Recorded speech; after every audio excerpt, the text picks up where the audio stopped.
I definitely had to buy it. I'm such a big Apple fan that I can't live without it, honestly. And last year I did the same thing. I waited for 17 hours in the line. Then I got a chance to be the first one to enter the store. And I was so sure that I am going to do it next year also. So every time a new model is launched, you are the first in line to buy it. क्या आपको मालूम है कि iPhone का जो customer है उससे loyal customer आज तक किसी ब्रांड का बना नहीं है। मैं आपको बता दूं कि 90% जो कस्टमर होता है आईफोन का वो कभी स्विच नहीं करते दूसरे ब्रांड की ओर। I would like to be. मैंने सुबह से वेट किया यहाँ पे, करीबी 4 बजे से मैं खड़ा हुआ हूँ, तब जाके मेरे को मिला है। पूरी रात लाइन में लगा हूँ, यहाँ से वहाँ मेरे को भगा है, लेफ्ट राइट बहुत भगा एप्पल वालों ने, और कोई एप्पल वाले तो खींच के पीछे भी निकाले, मगर ठीक है, नो प्रॉब्लम। अभी बहुत खुशी हो रही है कि 16 प्रो मैक्स हमारे को मिल गया, हम लक्की है। वेरेज अगर हम बात करें किसी भी फोन का, किसी भी एंड्रॉइड फोन का, तो उसका जो स्विच होने का जो चांस है वो बहुत ज्यादा है। यानी इस बार मैंने अगर सैमसंग ले लिया तो मुझे नेक्स्ट टाइम क्या लेना है, रेडमी लेना है या फिर कुछ नया ट्राई करना। लेकिन आईफोन के साथ कभी ऐसा नहीं होता। जब आप पहली बार आईफोन पे स्विच करते हो, अगर वो फोन खराब हो जाता है तो उसके बाद ये मैक्सिमम चांस रहेगा कि आप आईफोन पे ही टिके रहोगे। एक नेक्टर सर्वे से पता लगा है कि 90% आईफोन यूजर जो है वो कभी स्विच नहीं करते दूसरे ब्रांड की ओर। क्या ये कोई कोइंसिडेंस है या फिर कोई सोची समझी स्ट्रेटेजी? और ये जो 90% लोग हैं इनमें से ज्यादातर मिडिल क्लास फैमिली से बिलोंग करते हैं। चाहे बजट हो या ना हो, ईएमआई पे लो या फिर किसी और से बोरो करके लो, डजंट मैटर, बट चाहिए केवल आईफोन। आज के दिन में आईफोन केवल एक स्मार्टफोन नहीं है बल्कि ये एक सिंबल ऑफ स्टेटस बन गया है। और एप्पल क्रिएट कर रहा है एक बबल जिसके अंदर लोग फंसते ही जा रहे हैं और इससे बाहर निकलना बहुत ही मुश्किल पड़ रहा है लोगों को। तो इस वीडियो में हम बात करेंगे कैसे एप्पल ने सोची समझी बहुत ही स्मार्ट मूव करके एक सोची समझी स्ट्रेटेजी क्रिएट करके हमारी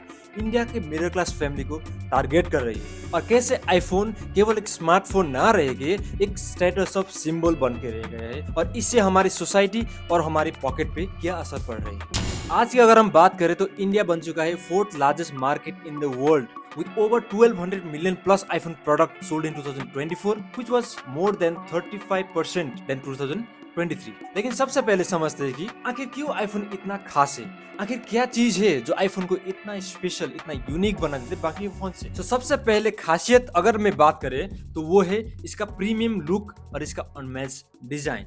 एप्पल का हर प्रोडक्ट, चाहे वो आईफोन हो, मैकबुक हो या ईयरपॉड्स, एक आर्ट पीस की तरह डिजाइन किया जाता है।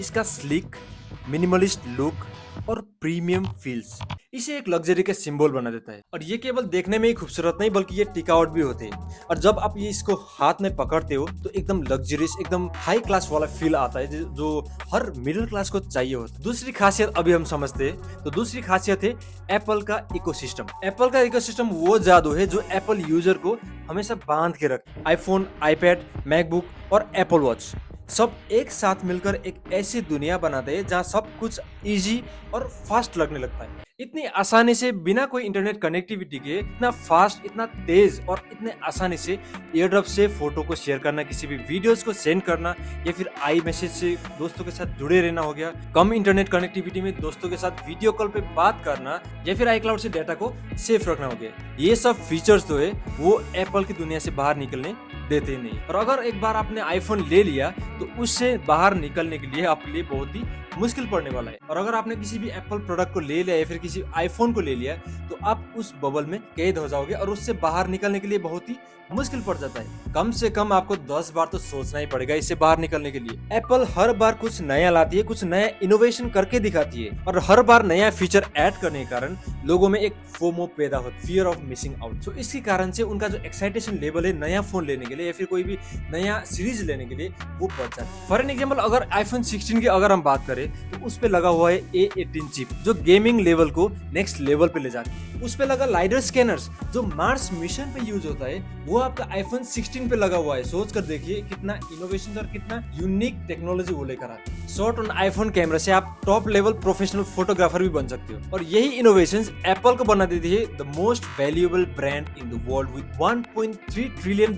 लेकिन बबल पे फंसा रहना, ये तो हमें समझ में आ गया। तो ये एंटर करवाने के लिए ये क्या स्ट्रेटेजी अपनाते हैं, तो आइए हम इस पर बात करते हैं। हमारे इंडिया जैसे डेवलपिंग कंट्री का एप्पल जैसे बड़े ब्रांड का सक्सेस के पीछे कोई कोइंसिडेंस नहीं है, बल्कि एक सोची समझी एक स्ट्रेटेजी। इनफैक्ट एप्पल के सीईओ टिम कुक ने खुद कहा है कि भारत एक एक्स्ट्रा ऑर्डिनरी मार्केट है जहाँ मिडिल क्लास तेजी से बढ़ रहे हैं और उनके प्रोडक्ट के लिए ये बड़ा पोटेंशियल है यहाँ। और सच में जियो के आने के बाद इंडिया में एक अलग ही रेवोल्यूशन आ गई। लोगों के पास बहुत ही आसानी से इंटरनेट पहुंचने लगा, लोग सेलिब्रिटीज इन्फ्लुएंसर के लाइफ को बहुत ही आसानी से देखने लगे और यहाँ हर कोई आईफोन ही दिखाता, हर कोई सेलिब्रिटीज या फिर हर कोई इन्फ्लुएंसर, सब लोग आईफोन ही दिखाते थे। और इसी वजह से आईफोन का जो हाइप है, आईफोन का जो क्रेज है वो और भी ज्यादा बढ़ने लगा। और ये लोगों के मन में ये बैठ गया कि ये जो फोन है ये अमीरों का फोन है और उन लोगों के लिए एक ड्रीम फोन बन गया। क्योंकि आप लोगों को ये मालूम ही होगा कि उस टाइम मिरर सेल्फी लेना आईफोन से बहुत ही कॉमन था और एक साइन ऑफ लग्जरी भी था। सो ये था पहला फैक्टर। और सेकंड पॉइंट जो कि बहुत ही इंपॉर्टेंट है मिडिल क्लास लोगों के बीच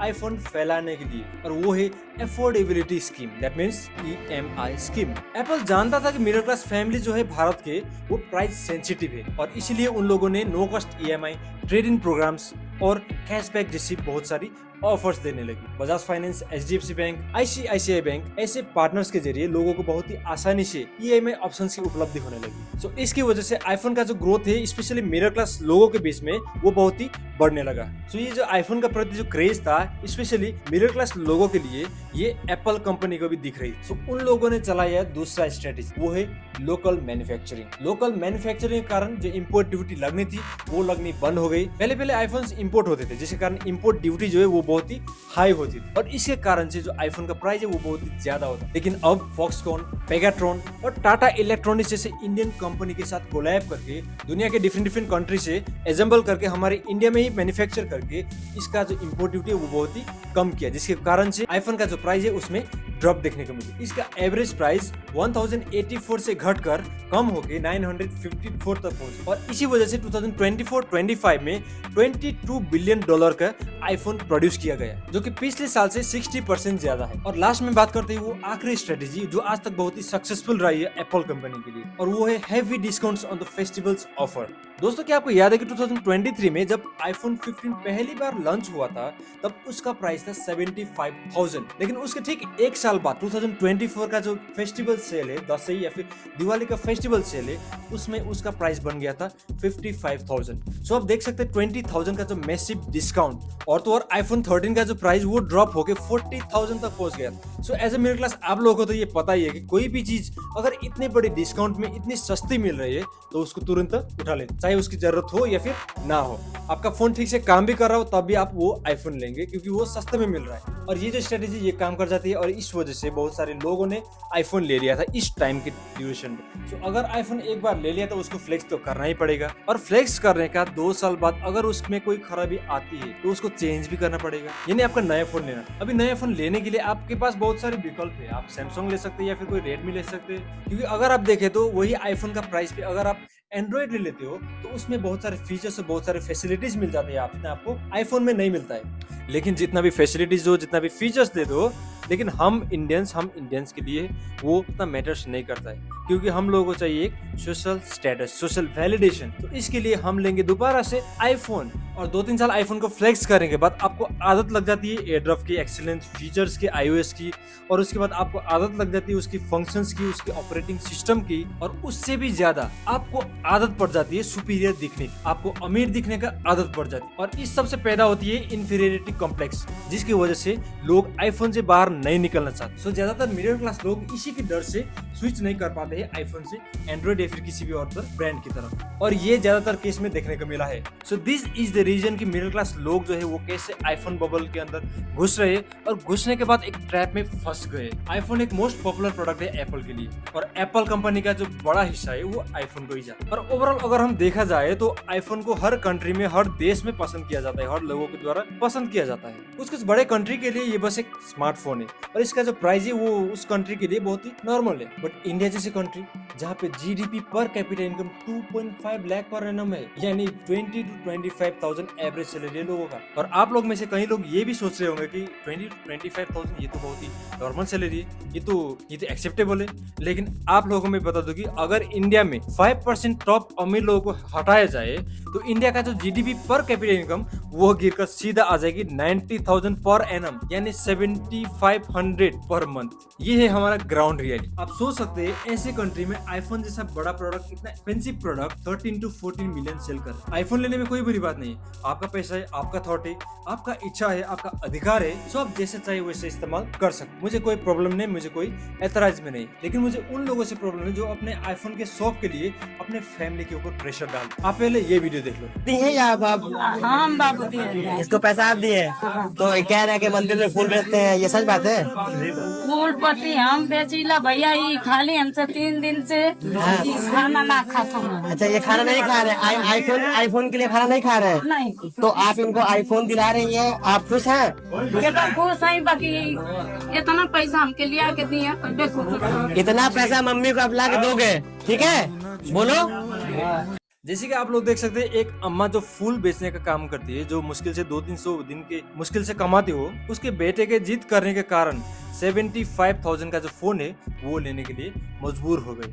और इससे भी बड़ी बड़ी केस हमें देखने को मिली है। बिहार के नालंदा में 14 साल के लड़का, 14 साल 14 इयर्स का लड़का आईफोन के लिए अपने दोस्तों से मिलकर अपने ही घर पे चोरी कर रहा है। और जब स्कूल से आए तो बच्चा बताया कि उसको बंधक बना के उनके घर में लूटपाट की गई। तो हम लोगों ने घटनास्थल में जब निरीक्षण किया तो उसने बताया कि वो आईफोन खरीदना चाह रहा था और इसी के चलते उसने अपने मित्रों के साथ मिलकर यह साजिश रची थी। कैन डू जनरेशन है।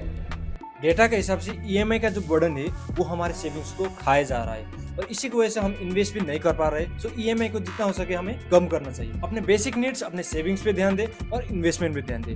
अगर इसके बाद भी आपके पास अगर कोई पैसा बचता है तो उसके आप अपने शौक के लिए या फिर कोई आईफोन या फिर कोई भी चीज के लिए आप यूज कर सकते हो। सो लास्टली मैं ये कहना चाहता हूँ कि आईफोन बहुत ही बढ़िया फोन है, आप ले सकते हो, गो फॉर इट। बट आप इतना इंश्योर कीजिए कि इसको लेने के बाद आपके पास या फिर अपने फैमिली के पास कोई financial burden, extra financial burden ना आ जाए। तो this was all about today's video. अब मिलते हैं अगले वीडियो। अगर इस वीडियो को आप पसंद आया तो don't forget to like, share करना भी मत भूलिएगा। और अगर आप इस चैनल से जुड़े रहना चाहते हो तो don't forget to subscribe my channel.